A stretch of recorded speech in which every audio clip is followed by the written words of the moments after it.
Hello bachcho, let's see the question. The question says that the angle of depression of a car standing on the ground from the top of a 75-meter high tower is 30 degree. The distance of the car from the base of the tower in meters is, ये हमको बताना है metres में car की distance क्या होगी. सबसे पहले एंगल ऑफ डिप्रेशन जो है वो हमको स्टैंडिंग ऑन द ग्राउंड, एक कार जो है वो स्टैंडिंग ऑन ग्राउंड है, ग्राउंड पे खड़ी हुई है. तो एक टावर है, उसके टॉप से अगर उसका एंगल ऑफ डिप्रेशन देखा जाए 75 मीटर उसकी हाइट है टावर की, तो हमको 30 डिग्री वो एंगल ऑफ डिप्रेशन मिलेगा. तो हमको बताना है distance of a car and tower, distance car की और टावर की डिस्टेंस क्या होगी हमको बताना है. तो सबसे पहले हमने क्या किया यहाँ से, देखिए सबसे पहले हम यहाँ पे की कॉन्सेप्ट की बात कर लेते हैं. की कॉन्सेप्ट क्या बनेगा, अब की कॉन्सेप्ट हमारे पास में बनेगा.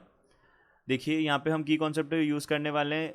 जब भी इस टाइप का कोई क्वेश्चन होता है तो हम क्या करते हैं, हम ट्रिग्नोमेट्रिक रेशियोज़ का यूज़ करते हैं. तो टेन थीटा हमारे पास क्या हो जाएगा, परपेंडिकुलर अपॉन बेस हो जाएगा.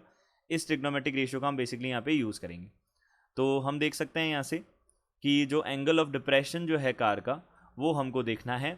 तो एंगल ऑफ डिप्रेशन हमारे पास है, तो हमको डिस्टेंस देखनी है कार की और टावर की. तो ये हमने सबसे पहले बना लिया डायग्राम. तो ये तो हो गया टावर, देखिए ये तो हमारे पास टावर हो गया, ये हो गया ग्राउंड.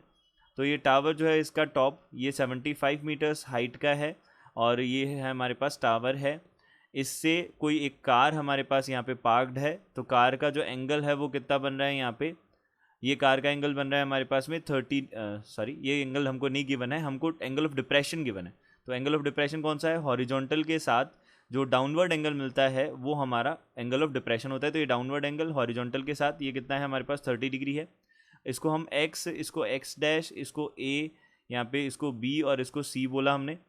तो यहाँ से हम क्या बोल सकते हैं, सबसे पहले सिंस यहाँ से एक्स एक्स डैश जो है वो किसके पैरेलल है, यहाँ पे बी सी के पैरेलल है. अगर ये दोनों पैरेलल है तो हम क्या बोल सकते हैं, ये ए सी जो है वो ट्रांसवर्सल हो जाएगा और एंगल हमारे पास में एक्स ए सी ये किसके इक्वल हो जाएगा, एंगल ए सी बी के इक्वल हो जाएगा. और दोनों के दोनों 30 डिग्री. ये कौन से एंगल्स हो जाएंगे, अल्टरनेट इंटीरियर एंगल्स हो जाएंगे.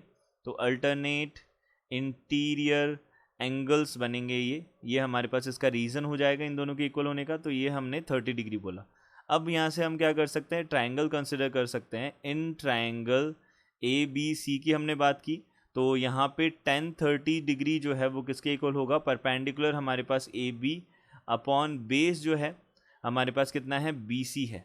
तो ये हमने देखा. तो परपेंडिकुलर अपॉन बेस होगा 10-30 जो है हमारे पास कितना होता है 1/√3. ए बी हमारे पास 75 मीटर से डिवाइडेड बाई बी सी हमको फाइंड आउट करना है, क्योंकि कार और टावर की हमको डिस्टेंस ही तो चाहिए, तो वो तो बी सी होगी. तो हमारे पास बी सी किसके इक्वल आ जाएगा, 75√3 मीटर्स के इक्वल आ जाएगा. तो ये डिस्टेंस जो है रिक्वायर्ड वो सी ऑप्शन हमारा करेक्ट होगा, 75√3 मीटर्स की होगी. ये हमारा आंसर होगा. I hope you understood it well. Good luck, thank you.